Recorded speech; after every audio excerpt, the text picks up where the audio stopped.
ভেনেজুয়েলার president Nicolas মাদুরোকে আটকের পর এবার কলম্বিয়ার প্রেসিডেন্ট গুস্তাভো পেত্রোকে উৎখাতের হুমকি দিলেন মার্কিন প্রেসিডেন্ট ডোনাল্ড ট্রাম্প।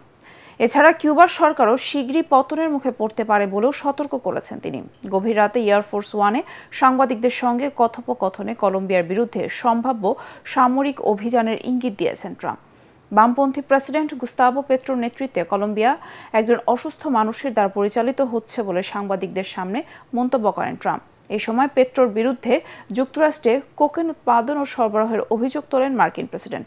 এদিকে মাদুরোকে আটক করতে মার্কিন সামরিক অভিযানে ৩২ জন কিউবান যোদ্ধা নিহত হয়েছেন বলে জানিয়েছে কিউবা সরকার। তাদের স্মরণে আজ ও কাল দেশটিতে দুদিনের রাষ্ট্রীয় শোক পালন করা হচ্ছে। এছাড়া অপহৃত প্রেসিডেন্ট নিকোলাস মাদুরো ও তার স্ত্রী সিলিয়া ফ্লোরেসকে আজ তোলা হতে নিউ ইয়র্ক আদালতে।